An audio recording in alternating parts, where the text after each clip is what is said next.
the final Field of 68 show of the entire season, live from NRG Stadium here in Houston, Texas, where the UConn Huskies are your national champions. Terrence Oglesby, Randolph Childress, Greg Waddell, Jeff Goodman, John Fanta will join the show at some point.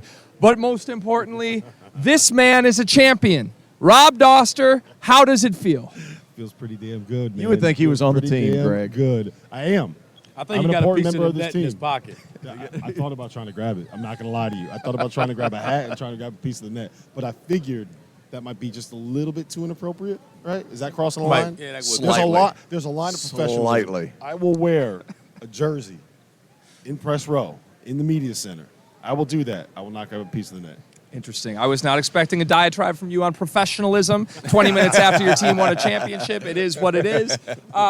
Look, a dominant performance, right? I think that's the word. It is what it is. UConn has been the best team in this entire tournament. They were the best team 2 nights ago. They were clearly the best team tonight. It got a little bit iffy down the stretch, but all in all, to my eyes, that was a dominant team playing a dominant game. T.O., what'd you see? It was really unbelievable what they did on the defensive end, and San Diego State made a run, sure, but up until 24 minutes into the game, to the 16-minute mark in the second half, San Diego State was 0 of 6 on layups. You want to talk about tough shots around the rim? Go play UConn. And it's not just Sonogo down there. It's not just Klingon down there. Their defense this entire tournament has swarmed from the perimeter. Everything is tough, and everything was tough again today. Another dominant defensive performance. San Diego State, not a great offensive team. Still, 24 points in the first half. Tells you everything you need to know about this UConn defense. They're impossible to score against in the paint. That's what happens. They dominate the paint. They make you one-dimensional. The athleticism of limb takes over, and then they're out and they're running. And then no one can guard Adama Sonogo inside. It just sets the tone for those guys when they miss perimeter shots. They know their fail-safes, throw it into the big guy. He's going to score or get fouled. And again, just a dominant performance of a team that just had a historic run. Let's just call it what it is. Rob, you tweeted early in the game, Tristan Newton had some ups in this game, had some downs in this game. All in all, very productive performance from the UConn point guard, who did not shy away from saying he was here to prove everyone wrong. Yes, we talked about it all year long, right? Are their guards going to be good enough? Is Tristan Newton going to be good enough to be able to carry this team when you get into nut-cutting time, when you get into those possessions where you need somebody to go make a play? And if you saw what they did in the last about 6 minutes of that game, after San Diego State makes their run, after they cut it to 6 points, they basically just said, all right, we're not running all of our stuff anymore. We're not running plays. We're just going to find a way to get the ball to Tristan Newton, whether it's coming off a dribble handoff, whether it's coming off a ball screen, whether it's just giving him the rock and letting him go. And he made enough plays. He wasn't great, and he wasn't perfect. And that's the thing. He didn't need to be perfect. He needed to be good enough to get the job done, and he was good enough to get the job done down the stretch. I mean, he had 19 points, 10 boards, 5 assists in a national title game. I love how we say that's just good enough. And for what it's worth, I tried to tweet out Tristan Newton, said Tristan Hawkins because I'm an idiot, and Tristan Hawkins was standing right in front of me. You know what I'm saying, Jordan Hawkins. But I thought, to be honest with you, all he had to do was get the ball up the floor. They're running all kinds of zoom actions and stuff they've done all year. That next right play that I've talked about, and whenever San Diego State tried to take something away, UConn just popped into something else. And offensively, guys, I thought it was really an impressive performance. Not only them moving the ball from side to side, but Adama Sonogo, in order to play a guy that big and that strong, you have to have quick feet. He buried Mensah. He buried Ladie. There was nothing they could do whenever he was trying to establish post position. Dominant performance outside of about 3 minutes there in the second half. UConn, as dominant a run as we've seen in recent memory, Baylor, Villanova, and 16, Baylor in 21. But this team has to be up there. And this team beats a lot of really good teams throughout the course of history simply because the size, the athleticism, and the shot making at crucial points in the game. Jordan Hawkins hit a... Today's episode is presented by Underdog Fantasy, the easiest place to play college basketball's pick'em, where you get real cash prizes simply by picking player stats in this weekend's games. In pick'em, all you do is pick whether a player will go higher or lower in Underdog's projected totals. That's points, rebounds, whatever. If you're like me and you think Marquise Noel is going to go absolutely nuts this weekend, pick higher on his points projection, throw in a couple of other picks, and if you hit them all, you can win 20 times your money on a single game. Underdog's slick mobile app is easy enough that dummies like Jeff Goodman have even figured it out.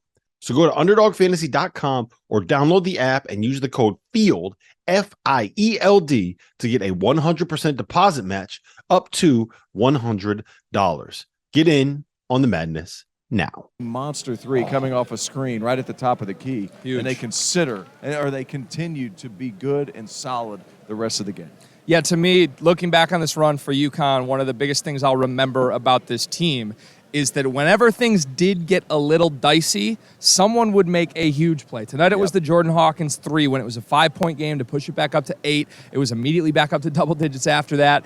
In the Final Four, it was the strip, right? We had a little bit of a late comeback, a hustle play, strip, steal, boom, game is safe. UConn has so many different guys that can beat you.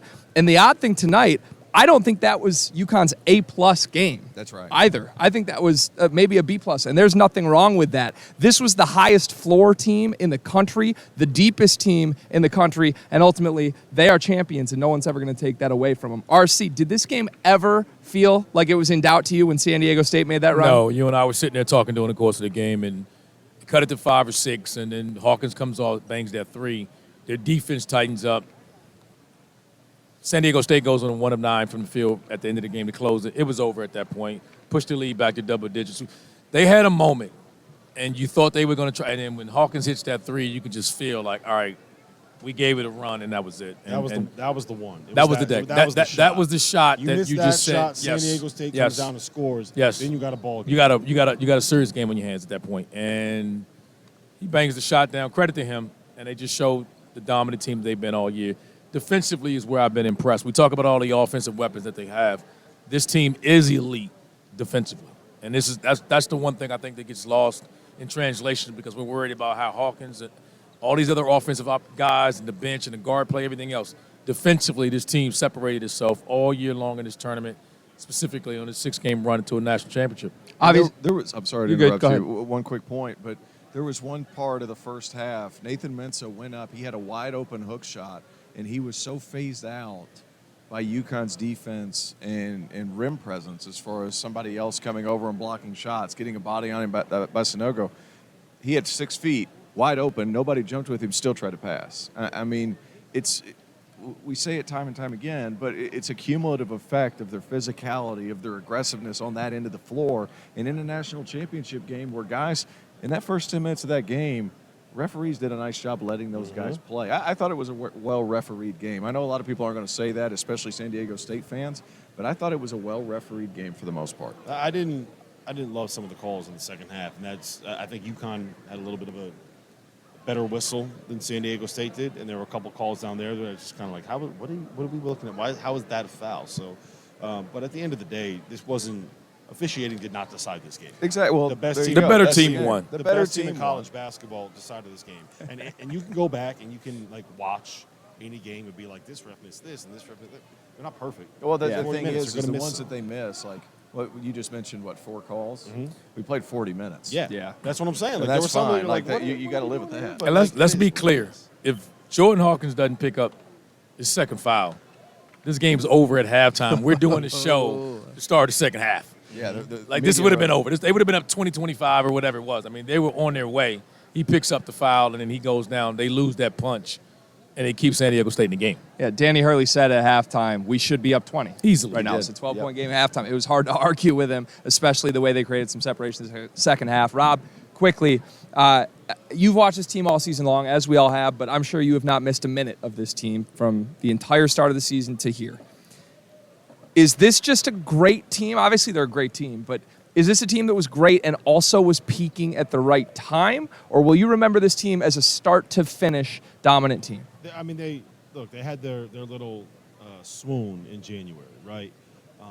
But I think that had a lot to do with confidence. I think that had a lot to do with teams figured out how to stop Andre. And I think that there are things that you can exploit about this UConn group. Like, this is not a perfect team. There are things that you can exploit. But they figured out how to they stopped it. They solved it. They figured out how to be able to prevent you from guarding Andre Jackson a certain way. And they figured out a way to be able to create enough offense, enough chances for Tristan Newton to get to the rim when it's not just him going one-on-one, right? I would say that they did not have a historically great season. right? But this was one of the better teams that we've seen in recent years win a title in college basketball. I mean, you want to talk about the best national champions in the last 25 years, like they're probably somewhere in the top 10 of that list, right? They may be. In terms of how good they are. Now, they weren't great all season. But in terms The point is not to be great all season. Yes. The point is to be find great when it matters. to find your flaws, get better, and really start playing your best basketball at the end of February and March. Guys, if you look at it, like coaches say all the time, it's peaks and valleys. You want to hit that peak right at the end of the year, and UConn certainly did that. They found out how to play despite their deficiencies. They found out how to play with Andre Jackson, and that wasn't something they didn't monster. They played him straight up. That was how that's San Diego State's identity. And they were able to beat teams when they monstered them. They were able to beat teams when they played them straight up. Despite so many deficiencies from a lineup perspective, they still found ways to be effective. And when I say so many, there weren't really that many. Did you have a true point guard? Not necessarily, but he was certainly good enough tonight, 19, 10, and 4. You got multiple handlers, though. Yeah, and then you also have Andre Jackson, who can't shoot, but he figures out ways to be effective, getting downhill and getting to the rim and finding his teammates. Like, they all played their role to an extreme level. And what they were good at is where college basketball teams win games. That's in the post, that's defensively dominant, and that's with size on the perimeter. They're a blue blood. They've been a blue blood. I wasn't officially going to say that until They've they won been- Natty. No. They've been a blue blood since '99. No, they haven't. I can't Of course agree they with have. that. I have one question No. on the blue blood I'll thing, give 'em RC. now, RC. They're as blue as my jacket. Can you be a blue blood and have less fans in a national title game than San Diego State? I don't think they did. I don't know if I don't believe they? that. This felt like a home crowd for San Diego State to me. Am I crazy? Yeah, there was more San Diego State fans here, but it's also Yeah, don't- but Connecticut's a small place. Like, there's not as many. I'm just wondering what the Yeah. qualifications are of a blue blood. That's all I'm asking. How about 5 national titles, which is more? How many does Michigan have? All right. I'm on that officially on note, board. On that note, listen, they are clearly a great team, the best team in college basketball this season. They got to cut down the nets. They were also peaking at the right time, and we got a chance to talk with head coach Danny Hurley, who told us about how he is peaking at the right time.